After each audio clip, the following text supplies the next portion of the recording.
बिस्मिल्लाहिर्रहमानिर्रहीम। अस्सलाम वालेकुम वरहमतुल्लाहि वबरकातुहू। आई एम मोहसिन नकवी और आप देख रहे हैं मोहसिन नकवी यूट्यूब चैनल। तो हम डिस्कस कर रहे थे ग्राफ थ्योरी के बारे में। लास्ट वीडियो में मैंने आप लोगों को ग्राफ थ्योरी का इंट्रोडक्शन और साथ साथ कुछ प्रिलिमिनरीज डेफिनेशन भी बताई थी। लास्ट वीडियो में हमने डिस्कस किया था कि basically graph is the combination of two sets, number one vertexes and number two edge set. Graph हमारे पास बेसिकली दो सेट के कॉम्बिनेशन का नाम है, नंबर वन वर्टेक्स का और नंबर टू एज का। यानी अगर आपके पास वर्टिसेस हो, उनको आप आपस में कनेक्ट करते हैं तो जो शेप हमें मिलती है उसे हम ग्राफ का नाम देते हैं। हमने ऑर्डर के बारे में भी डिस्कस किया था कि number of vertices in a graph is known as order of a graph. Graph के अंदर जितने वर्टिसेस इन्वॉल्व होंगे वो उसका ऑर्डर कहलाता है। साथ साथ हमने साइज ऑफ अ ग्राफ के बारे में भी डिस्कस किया था कि number of edges in a graph is known as size of a graph. यानी अगर आपके पास एक ग्राफ हो तो उसमें जो आप एज लगाते हैं उन एज को काउंट करें तो उनकी जितनी भी तादाद होगी वो उसका क्या कहलाएगा, साइज कहलाएगा। फॉर एग्जांपल देखिए, मेरे पास एक ग्राफ है, इस ग्राफ का नाम आप जी रख लेते हैं। अब इसमें हमने क्या किया, ये एज और ये वर्टिसेस इनको आपस में कनेक्ट किया, इनके कॉम्बिनेशन लिया तो हमारे पास जो शेप बनी उसे हम ग्राफ का नाम देते हैं। इसमें वर्टिसेस कितने हैं, 1 2 एंड 3। तो इसमें वर्टिसेस 3 है, so order of a graph हमारे पास कितनी होगा, 3। उसके बाद इसमें एज हमने कितने लगाए, एज है 1 2 एंड 3, तो एजेस की तादाद भी 3 है। So it is the size of a graph which is equal to also 3। ये 3 वीडियोस हमने लास्ट वीडियोस में, ये 3 डेफिनेशन हमने लास्ट वीडियो में डिस्कस की थी। आज इन्हीं डेफिनेशन को हम कंटिन्यूअसली फॉरवर्ड करते हैं, नेक्स्ट डेफिनेशन को डिस्कस करते हैं। नेक्स्ट हमारे पास ग्राफ थ्योरी के अंदर डेफिनेशन है एंड्स की। एंड क्या होते हैं, डेफिनेशन यह है कि if E is an edge between two vertices, आपके पास दो वर्टिसेस हैं, उनके दरमियान में एक एज है। फॉर एग्जांपल आप यहाँ पे एक वर्टेक्स ले लेते हैं, दूसरा वर्टेक्स ले लेते हैं और इनके दरमियान इसका नाम रख लेते हैं V1 और इसका नाम रख लेते हैं V2। अब ये वर्टिसेस का नाम कोई भी रख सकते हैं, U V W V1 V2 U1 U2, जो मर्जी आप नाम रखना चाहें।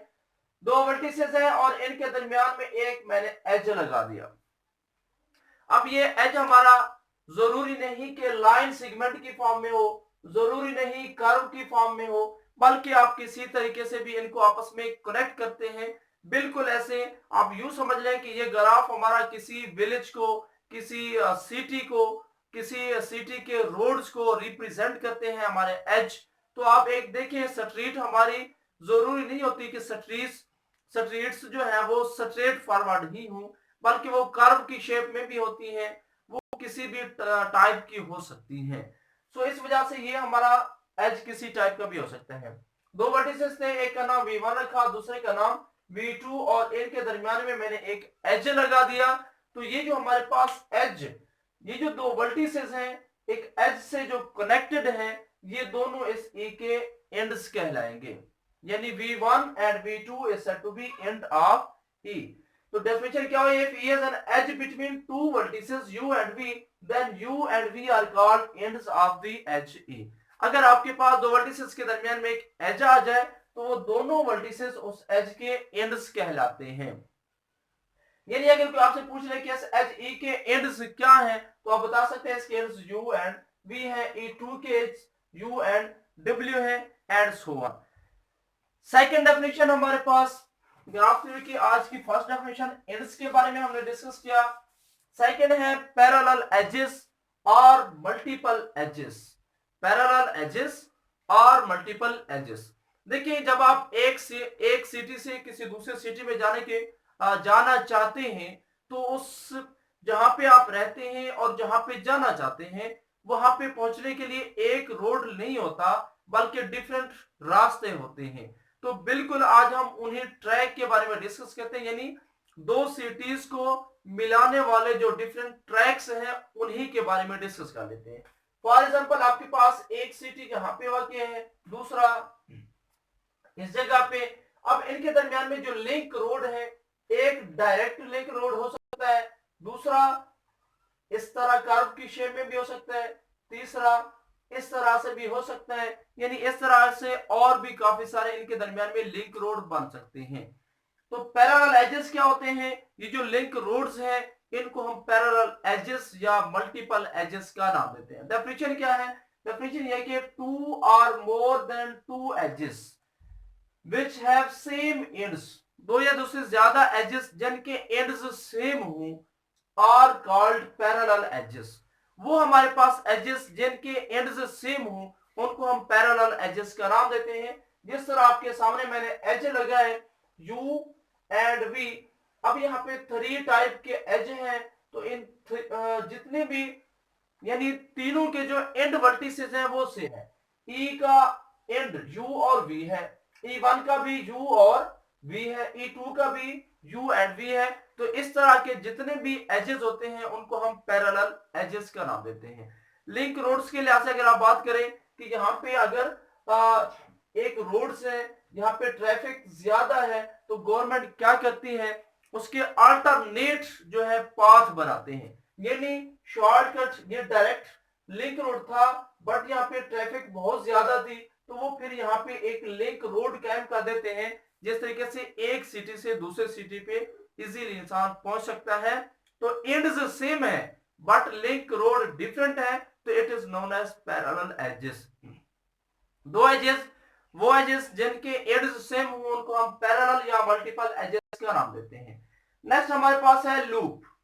लूप क्या होता है? देखिए आपके पास ये रोड्स थे, आप यहाँ पे ये चाहते हैं कि इस साइड पे, क्योंकि इस साइड पे एक पार्क बनाना चाहते हैं, तो पार्क बनाने के लिए क्या करेंगे, ये जो हमारे पास सिटी का एक एंड है, चौक ही समझ ले, तो आप क्या करेंगे, इसी जगह पे एक ओपन एरिया पे एक पार्क बना लेंगे। यानी आपने क्या किया, एक बाउंड्री लगाई, बाउंड्री ऐसी जिसका स्टार्ट और जिसका एंड सेम ही वर्टेक्स है।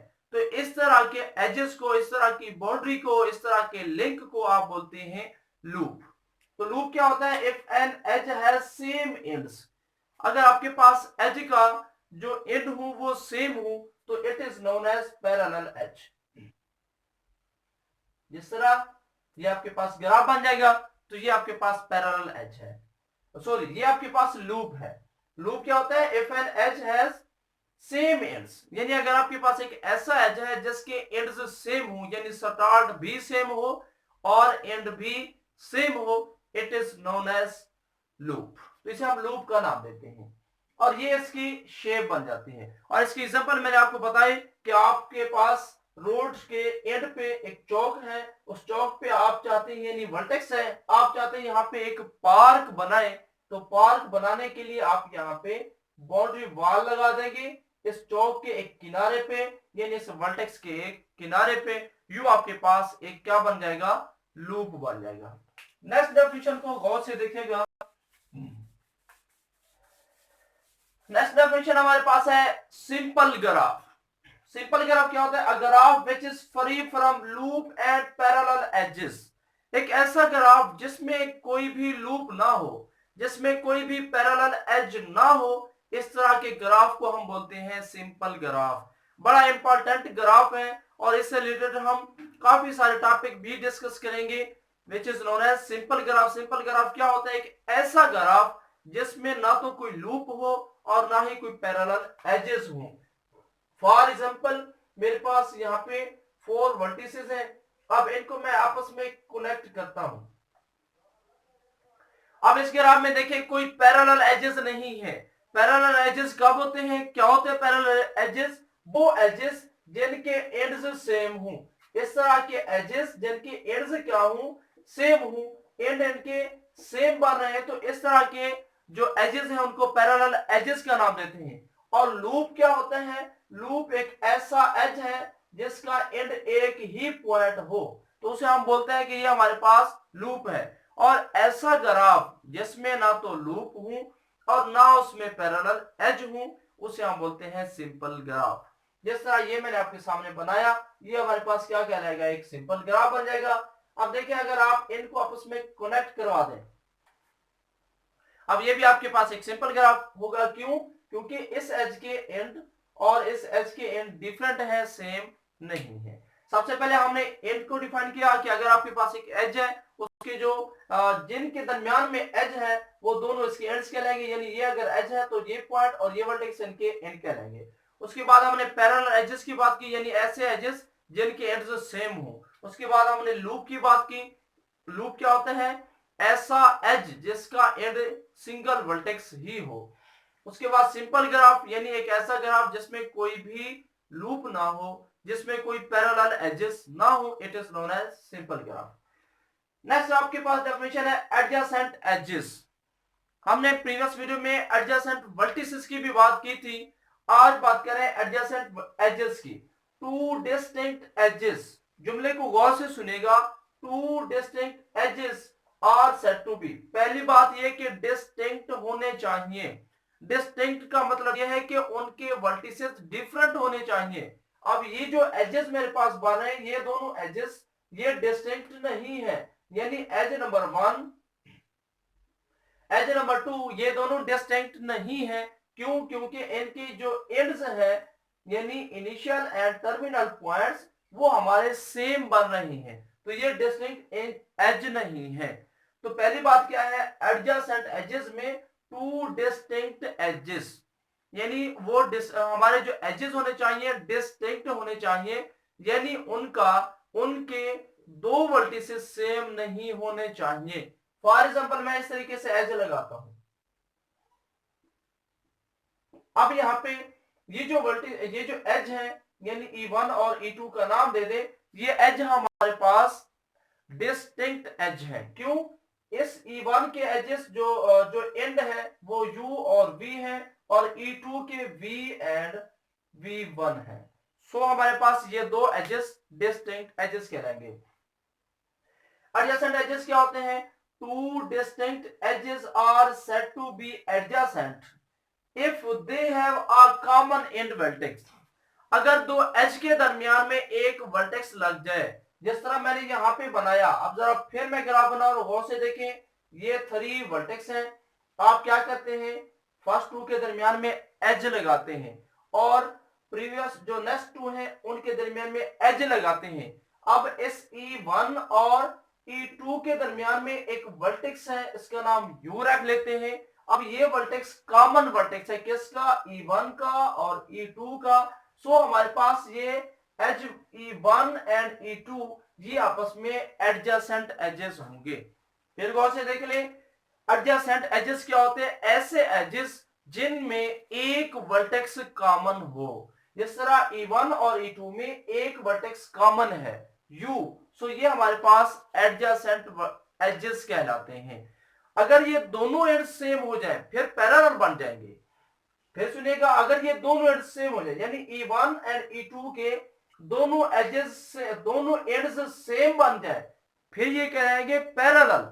और अगर इनका एक एंड कॉमन हो, फिर ये कहलाएंगे एडजेसेंट एजेस।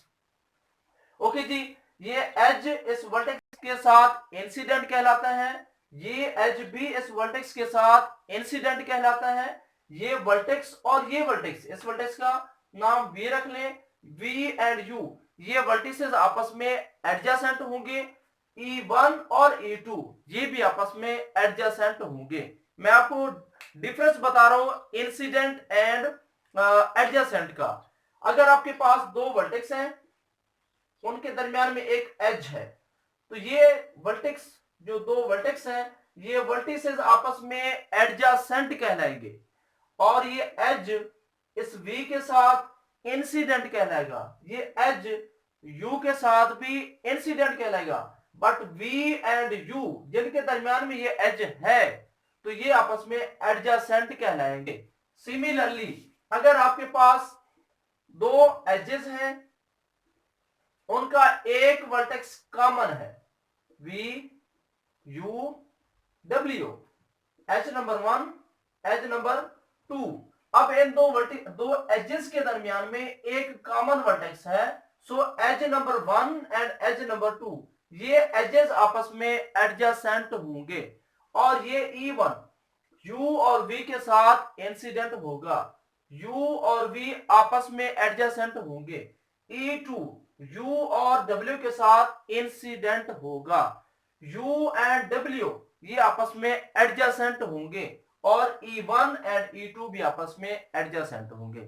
तो एडजेसेंट की डेफिनेशन क्या है कि दो एजेस एडजेसेंट कहलाते हैं अगर उनके दरमियान में एक वर्टेक्स कॉमन हो। दो वर्टिसेस, दो एजेस एडजेसेंट कहलाएंगे अगर उनके दरमियान में एक वर्टेक्स क्या हो, कॉमन हो। नेक्स्ट डेफिनेशन को देखिएगा।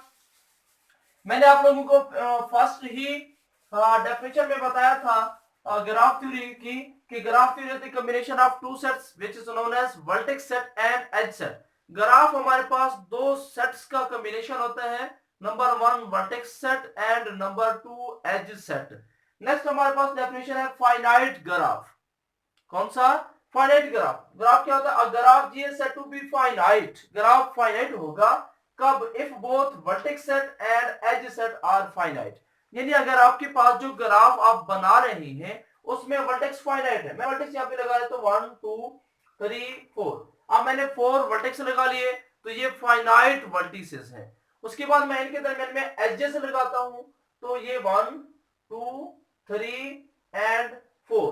तो ये हमारे पास 4 एजेस हैं, यानी एजेस भी फाइनाइट है, वर्टेक्स भी फाइनाइट है।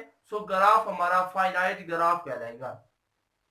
अगर आपके पास एजेस इनफाइनाइट हो और साथ साथ वर्टेक्स भी इनफाइनाइट हो तो हम बोलते हैं कि ग्राफ भी हमारा इनफाइनाइट ग्राफ है। बट हम यहाँ पे मोस्टली जो डिस्कस करेंगे वो फाइनाइट ग्राफ की बात करेंगे, इनफाइनाइट की बात नहीं करेंगे। तो फाइनाइट ग्राफ क्या होता है? Graph G said to be finite graph if both vertex set and edge set are finite। अगर वर्टेक्स भी फाइनाइट हो, वर्टिसेस भी फाइनाइट हो, एज भी फाइनाइट हो, ग्राफ हमारा फाइनाइट ग्राफ कहलाता है। और ये हमारा सिंपल ग्राफ है क्योंकि इसके अंदर कोई लूप नहीं है, इसके दरमियान में कोई भी पैरेलल एज नहीं है। ओके जी, नेक्स्ट डेफिनेशन को देखिएगा। नेक्स्ट हमारे पास डेफिनेशन है लेबल्ड ग्राफ। कौन सा? Label graph. देखिए आप यहाँ पे एक ग्राफ बनाते हैं, यहाँ पे आप ग्राफ बना देते हैं और इन ग्राफ को आपस में आप एक कनेक्ट कर देते हैं। ये जो वर्टिसेस आपने बनाए, आप इन वर्टिसेस को आपस में क्या कर देते हैं? कनेक्ट कर देते हैं। आपने ना तो वर्टिसेस के नाम रखे और ना ही एज के नाम रखे। मैंने जस्ट क्या किया? वर्टिसेस बनाए, वर्टिसेस लगा दिए, फिर उनको आपस में लिंक उनके दरमियान में कायम कर दिया, यानी उनको आपस में ज्वाइन करवा दिया। अब ये ग्राफ बन गया, ये ग्राफ है हमारा। बट मैंने इनके नाम नहीं दे, यानी मैंने इसका नाम नहीं रखा कि इस वर्टेक्स का नाम 1 है, इसका 2 है, 3 है। मैंने ना तो किसी वर्टेक्स का नाम दिया और ना ही किसी एज का नाम दिया। तो इसे हम बोलते हैं कि अनलेबल्ड ग्राफ। ये लेबल्ड ग्राफ नहीं होगा। लेबल ग्राफ क्या होगा? लेबल ग्राफ एक ऐसा ग्राफ होगा जिसमें हर वर्टेक्स का आप एक सेपरेट नेम दें और हर एज का भी एक सेपरेट नेम दे दें। यानी अगर आप इस वर्टेक्स का नाम रख लेते हैं V1 V2 V3, अब ये वर्टेक्स के नाम आप मर्जी से लगा सकते हैं। एज का नाम दे देते हैं E1 E2 E3 E4 E5, यानी वर्टिसेस के भी आपने नेम लगा दिए और एज के भी आपने कोई ना कोई नेम रख लिए। तो इसे हम बोलते हैं लेबल ग्राफ, यानी जिसको आपने लेबल कर दिया, उसके नॉमिनेट कर दिया, उसको नंबर दे दिया। अगर आप ये said to be label graph if it's n vertices, n vertices यानी उसमें फाइनाइट वर्टिसेस है, are distinguished from one another, उनको हम एक दूसरे से सेपरेट करते हैं बाय लेबल्स, लेबल लगाकर, यानी उनको नाम देकर। सच एज हमने वर्टिसेस के नाम रख लिए V1 V2 V3 Vn and so on, तो it is known as label graph. Last definition है हमारे पास डायरेक्टेड ग्राफ की। डायरेक्टेड ग्राफ क्या होता है? Directed graph is a combination of two sets, number 1 vertex set V into G and edge set E into G of ordered pair। ये point यहाँ पे तवज्जो तलब है, ऑफ ऑर्डर्ड पेयर। मैंने फर्स्ट में आपको बताया था graph is the combination of two sets, vertex sets and edge set. Vertex और एज के कॉम्बिनेशन को ग्राफ का नाम देते हैं। ऑर्डर ग्राफ और उस सिंपल जो हम बात कर रहे थे ग्राफ की, उसमें डिफरेंस क्या है? डिफरेंस ये है कि directed graph is a combination of two sets, vertex set and edge set of ordered pair. ये हमारे पास जो डायरेक्टेड ग्राफ होगा ये हमारा ऑर्डर्ड पेयर पे कंसिस्ट करेगा, यानी इसकी डायरेक्शन हम डिफाइन करेंगे। देखिए ये मेरे पास इनडायरेक्टेड ग्राफ है, यानी इसकी कोई डायरेक्शन नहीं है। मैंने वर्टिसेस लगाए और वर्टिसेस को आपस में ज्वाइन करवा दिया, तो ये मेरा जो ग्राफ होगा इनडायरेक्टेड ग्राफ होगा, यानी इसमें कोई डायरेक्शन मैंने मेंशन नहीं की।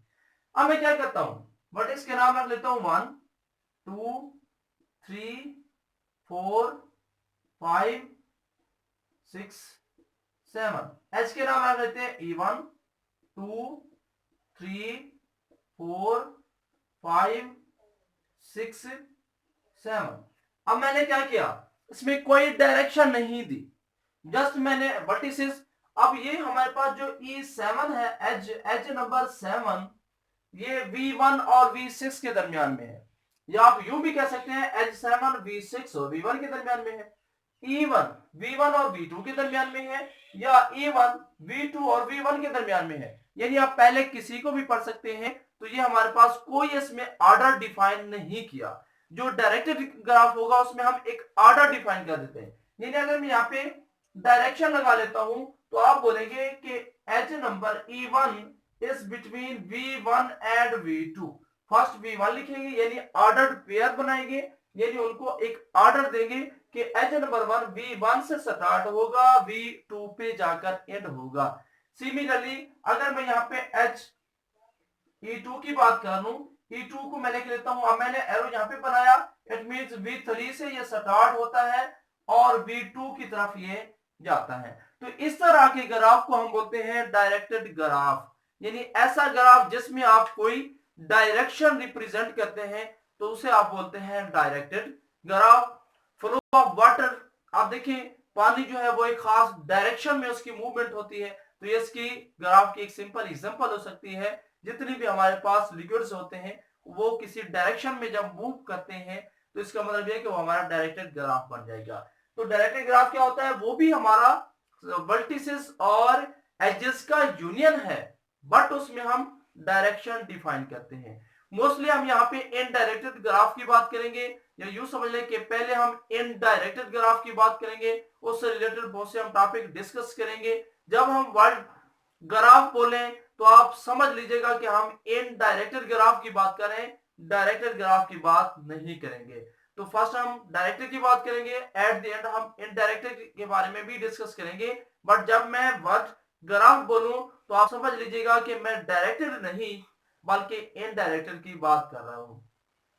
तो ये थी हमारी आज की वीडियोस, जिसमें हमने एंड्स को सबसे पहले हमने एंड को डिफाइन किया कि अगर आपके पास दो वर्टिसेस हों, उनके दरमियान में एज लगाते हैं तो दोनों वर्टिसेस उस एज के एंड्स कहलाते हैं। फिर हमने पैरेलल एजेस की बात की कि अगर आपके पास दो एजेस के एंड्स सेम हो तो उसे हम पैरेलल एज का नाम दे देते हैं। फिर हमने लूप की बात की कि एक ऐसा एज जिसका एंड एक ही वर्टेक्स हो तो उसे हम लूप का नाम देते हैं। सिंपल ग्राफ की बात की, सिंपल ग्राफ ऐसा ग्राफ होता है जिसमें कोई पैरेलल एज भी नहीं होता और कोई लूप भी नहीं होता। आफ्टर दिस हमने एडजेसेंट एज की बात की कि एडजेसेंट एजेस ऐसे एजेस होते हैं जिनके दरमियान में एक वर्टेक्स कॉमन होता है। पैरेलल एजेस के अंदर दो वर्टेक्स कॉमन होते हैं, यानी दोनों वर्टिसेस उनके सेम होते हैं, और एक वर्टेक्स एक एज के अंदर दो ही वर्टिसेस हो सकते हैं। पैरेलल एजेस में दो वर्टेक्स कॉमन होते हैं और एडजेसेंट जो एजेस होगा उसमें सिंगल वर्टेक्स कॉमन होगा, एक वर्टेक्स कॉमन होगा और दूसरा वर्टेक्स कॉमन नहीं होगा। एडजेसेंट के बाद हमने फाइनाइट ग्राफ की बात की थी कि फाइनाइट ग्राफ एक ऐसा ग्राफ होता है जिसमें एज सेट और वर्टेक्स सेट दोनों फाइनाइट होते हैं। आफ्टर हमने लेबल ग्राफ की बात की कि लेबल ग्राफ, आप ग्राफ में एलिमेंट्स और वर्टिसेस के नाम ना भी रखें तो भी वो ग्राफ काउंट होगा, बट अगर उनके नेम दे दें तो अब आप कहेंगे कि ये हमारे पास एक लेबल ग्राफ बन गया है। डायरेक्टेड ग्राफ ऐसा ग्राफ जिसमें आप वर्टेक्स और एज में से जो एज है उसकी डायरेक्शन को मेंशन करते हैं, तो it is known as directed graph. But हमारी डिस्कशन होगी फर्स्ट इनडायरेक्टेड ग्राफ। तो ये थी आज की हमारी डेफिनेशंस। इंशाल्लाह नेक्स्ट वीडियो में फर्दर डेफिनेशन को डिस्कस करेंगे। तो एट द एंड अल्लाह हाफिज़।